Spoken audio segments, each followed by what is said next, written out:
Hey y'all, it's me and my licensure independent social work preparation materials.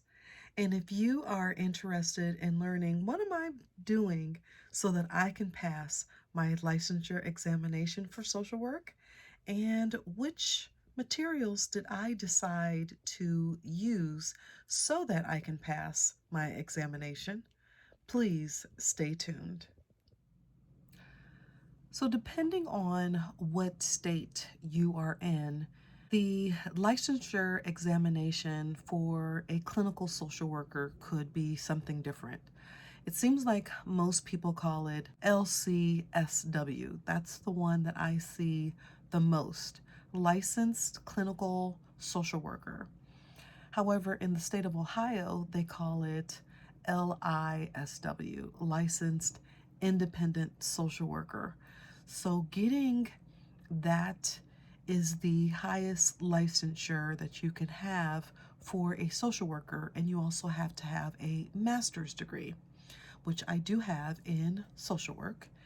I already have my LSW, and that is the licensure if you are at the bachelor's level. I've been a licensed social worker since 2006. And at that time, I did not have a master's degree in social work.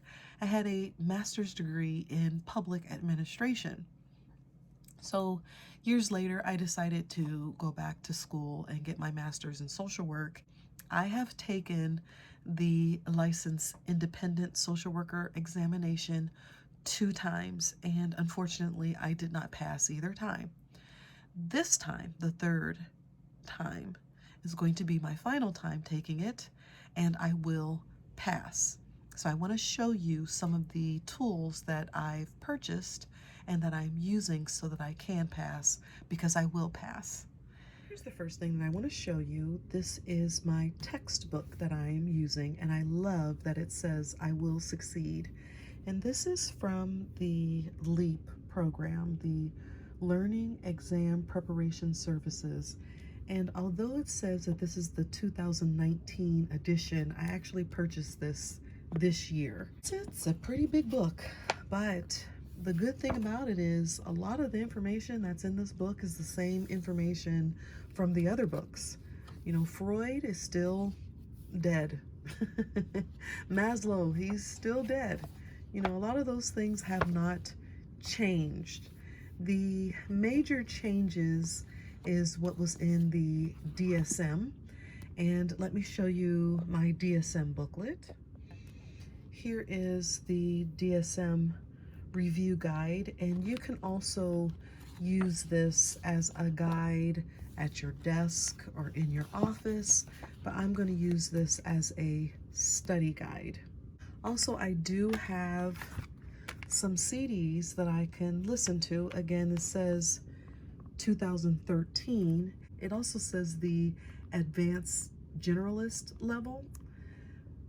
The difference between the advanced generalist and the clinical is the percentage of questions from each section that they put on the exam. So I actually did better on the clinical examination, so that's the one that I'm going to take in maybe February. I'm not sure if I'm going to take it in February or if I'm going to take it in March. But when I do take it, I'm going to take the clinical, and I already know that a lot of the DSM information is going to be on that examination versus on the advanced general. It's not going to have that much DSM information. And people say that the clinical is a little bit more difficult. However, I did better on this one, so that's why I'm going to take the clinical again, and I can still utilize these CDs and listening to them because, again, Maslow's still dead. A lot of the things haven't changed. Freud is still dead. That hasn't changed. So when you're listening to the CDs, you can actually read along in the textbook. However, there's more information in the textbook that's not on the CDs, and there's additional information on the CDs that's not in the textbook. So I do like that about utilizing both of these to study with. Did purchase some new CDs that kind of talked about the DSM and the changes that's going to be on the exam. So those two CDs are here. And here is my CD player that I use. And I have a 2015 car. That was the last year that CD players was in cars. So I also have a CD player in my car, and I often listen to the CDs when I'm driving in my car. A good word of thumb, if you read this material 3 times, that will really get you prepared for the examination. This time around, I'm actually going to read it 3 times around, and I will succeed. This is a syllabus that I wrote for myself, and I have dates on what I'm supposed to read and what I'm supposed to do for the week. You can kind of look at my syllabus. Let's see, so we're on this week, the week of the 14th. So I need to read chapter 3 of my LEAP book. And on Saturday and Sunday, I need to review. And this is social work test prep.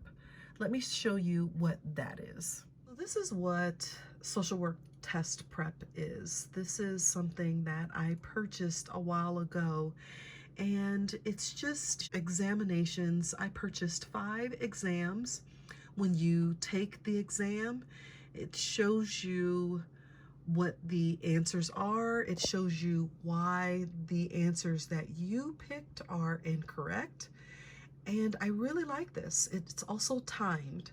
So you have 4 hours to take the actual examination, and this also times you for the 4 hours. And if you don't want to take the exam and be timed, you can actually just go through the questions and look at which one is the correct question, things like that. So I really like using social work test prep. They have a really high success rate for social workers using their products for passing. The problem that I have with the social work test prep is that I have to have either my cell phone or I have to have a computer to use these products. Whereas for the LEAP products, I can just go ahead and use my book. I can be in the bed, I can use the car, I can listen to the CD player. This, I have to either use my cell phone or use a computer. However, it is very, very helpful. And so far, I've only gotten through test 1. Showed you on the syllabus that I should be on test 2. I haven't gotten there yet. So that is the social work test prep. And you will also see that it says right here, review RT. RT is resolution today. And this is my actual favorite study material to utilize. Resolution Today is a channel here on YouTube. Wednesdays, she has a question and answers, which I really, really enjoy. And she has so many videos giving you techniques and different ways that you can look at what is the correct answer for the exam, how you can pick the correct answer, little different tools that you can use and little acronyms that you can use in order to pass the examination. This is my absolute favorite. She does sell her products, and she does a live 5-hour program, and she gives you booklet, and I think she gives you flashcards and things like that. It is $200, and I am really considering purchasing her materials for January. So thank you so much for viewing this. If you are a social worker watching this video, and if you have any suggestions or want to talk about some of the things that you are using so that you can pass your licensure for clinical social work, please leave those comments down below. If you want more information about Resolution Today, or if you want more information about social work test prep or even LEAP, I will make sure to leave those links in the section down below. Thank you so much, and I will see you soon. Bye.